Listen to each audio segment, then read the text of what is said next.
organized process. But going to the Planning Commission, it does authorize the town staff and others to help, to get this process of outreach and all these things to happen as they should happen. And that's my opinion. Jim, I thought about outreach, which I think is the most fundamental concept in all of this if we want to move forward. And I thought about having the Little League do its own outreach and then come to us, which would save us a lot of bother. But I don't think that's the best way to do it. Having them come to us and giving them our results and tell us that they met with AYSO and they met with lacrosse and this is what the organization said, and the organizations can back them up or not. But I think that we don't just want to hear from certain organizations. I think we want to hear from the broader Atherton community and Menlo Park and Redwood City and whoever else wants to tell us what their thoughts are on this. And for that, I think we do need the town and the town staff involved. And I think we need a formal town vehicle, which I think is the Planning Commission, in order to look at all of this and ascertain who's gotten the information, make sure it's been distributed in a professional manner, and also make the professional decisions.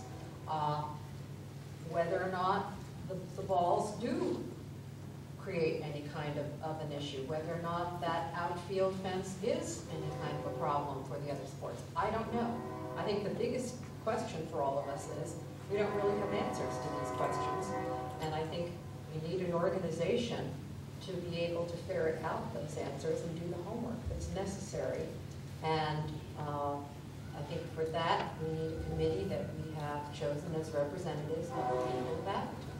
That's the final. I move that we forward the issue of having a Little League baseball diamond in accordance with your proposal to the Planning Commission with the understanding that I would like them to address the issues of outreach and all the other issues that we've talked about tonight, particularly the outreach issue. I'll second that. All in favor? Aye. Aye. Good. The motion is adopted unanimously, so we will thank you all for attending tonight. Give the Planning Commission authority now to move ahead.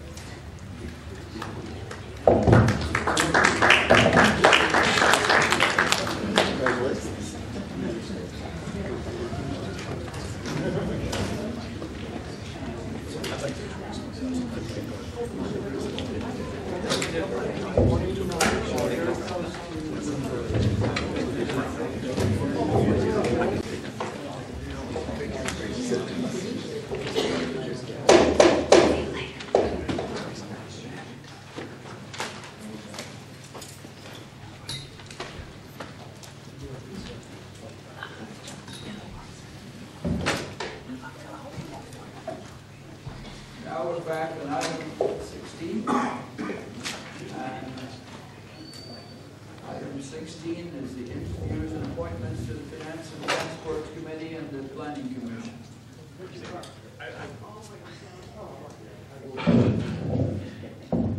I think that Teresa has handed out, I guess, the ballots. So we'll wait till Councilmember McKeithen returns, and then we can proceed on the basis that we will each vote for the people that we think should be appointed to these various commissions, and then Teresa will add up the votes, and then that will be our selection process.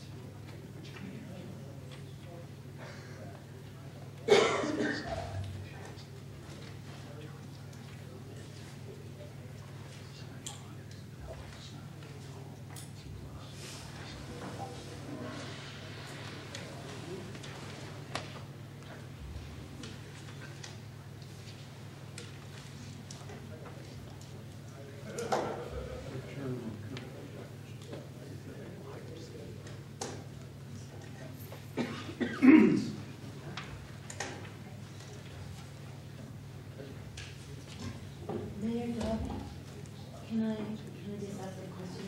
Do you know how much field space there is or is field space is or isn't available in Flood Park, which is apparently up for grabs? There's a huge amount of space available in Flood Park, and everybody wants somebody to use it at the moment. The county's ready to give it away. They're offering it to Menlo Park, and Menlo Park, as far as I know, has not accepted it yet. Maybe, So, okay, maybe it's that, I mean, at the moment, that's, the issue's kind of over. So, Councilmember McKee, we're in the voting procedure at the moment. You have a voting ballot. And, well, we've got the ballots, and we've not yet given them to Elizabeth or to Teresa, so I would ask if any of the people here want to tell us about their capabilities before we vote. We'll open it up to the public right now. Is there anybody that wants to tell us why they should be in one of these commissions? May I speak for Professor Allen? Fun? Okay. Professor Allen was here tonight, but he had to leave early due to a morning flight, and he would like me to express his interest in continuing to serve the Finance Committee because of his expertise in the healthcare industry, and he would like to continue to be a member and work with the Finance Committee to continue to develop a 5-year viable financial plan for the town for the future. Okay, his name is on the ballot, Louise. So if there are no other public comments, then I would ask the council to vote and turn in their ballots to Teresa, and then she can advise us of the results.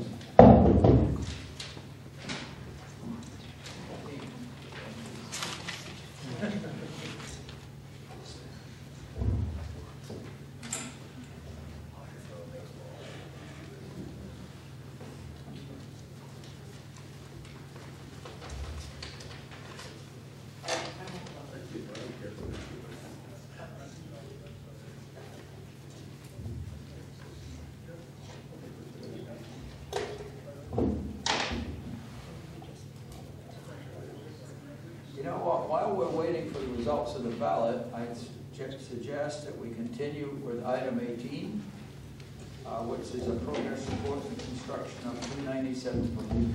Dennis here? Mayor and council members, our building official, Dennis Lockhart, was not available this evening, but a professional colleague of his, Doug Ryder, is here, and the property owner is here as well, and they're prepared to answer any questions you may have. Okay. Well, can the property owner tell us about the progress of 297, please? Can I ask a question? No, but, I think you were being asked to report on the progress of 297. oh no, but Dennis, we met today, and he said that we could speak before that progress is Good. Well, this is a public comment section, okay. so go ahead and speak.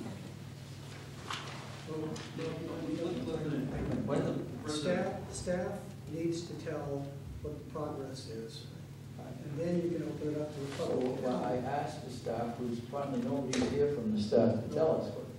There it is, right there. He indicated that there is Honorable Mayor and City Council, my name is Doug Ryder. I'm a building official and here tonight in Dennis Lockhart's place. I accompanied Mr. Lockhart on May 10th to the site, and I've also been in receipt of the schedule that was produced by the owner of the property. And like Dennis, I'm here to answer any questions that you may have. And as Dennis has stated in his report, the staff recommends that the City Council continue this action as approved in January of this year. Okay. Well, I'll now open up to public comments, and you can respond. My name is Jeff Cunningham.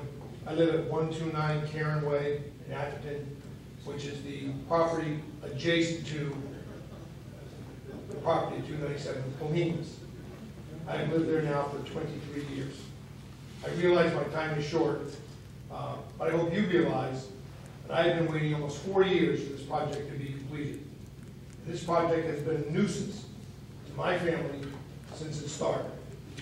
But rather than discuss the drainage issues, which I still don't believe are correct, or the topo map, I'm going to limit my remarks tonight to one area: landscape screening. I would like to leave with you tonight, or to whoever you want me to give them to, the building official or whomever, pictures taken from my property towards the property of 297 Bohemians. The landscape planting that is in those pictures is planted on our property, not their property. The Atherton City Code, Chapter 17.50, which I also brought a copy of, and I'm sure you're all familiar with it, covers landscape screening. It states that landscape screening has to be submitted, a plan for such, and approved prior to any construction permit being issued. We have asked previous city officials numerous times if such a plan had been submitted and approved. We never received an answer. I repeat, never received an answer. The code also states that such screening, and I quote here, shall be to, quote, adequately screen the proposed structure within a period of 5 years from the date of issuance of a building permit. Now, it's already been almost 4 years since the project has begun. And you'll be able to see from the pictures that little or no landscape planting has been done. And what few trees and shrubs have been planted have either died or are dying. So therefore, there's no way the 5-year plan or the 5-year time limit will ever be met. Now, the previous Monday, my wife met with Dennis Lockhart on our property to go over this with him. Dennis told my wife that he felt that the property owner was not required to screen his rear property line. Well, unfortunately, that's not what the code states. As of this morning, Dennis has now agreed that the property owner does have to screen the rear portion of his yard. My wife, and I also asked him, well, what about the time limit? Well, Dennis said that an owner could post a bond and sign an agreement to, quote, promise to complete the screening within 6 months. That's true. The code does say that. It does say that he can post a minimum bond of $5,000 and sign a promise in a form approved by the city attorney that he will complete the screening within a 6-month period. Well, I guess my question is, how many more promises am I expected to accept when not one promise that's been given to us in the last 4 years has ever been met? I don't know the answer to that. I'm not sure you know the answer to that. Secondly, given that it's a pretty large lot, probably the size of ours, which is 1.2 acres, and no planting has been done, is $5,000 deposit a sufficient amount to be deposited? Once again, I highly doubt that it is. I know how much money we have put in doing our landscaping, and it is many multiples of that amount. So then I asked, You're nearly out of time, really. I understand, Already out of time. I understand, Mayor. How are you going to plan to enforce this continuance for the homeowner when you grant him continuation after continuation? I now understand that you've assessed a $30,000 penalty on the homeowner. Will that penalty ever be collected, or will that too be just let go by the wayside? I also hope the city or this building group will follow up on the drainage and follow up and have a topo map done by someone, not the homeowner, an independent entity, not the homeowner, and not someone affiliated with the homeowner. In You conclusion, really are out of time. give me one more thing. In conclusion, I'd like to ask, when am I going to be able to enjoy the peaceful, quiet, and privacy of my property?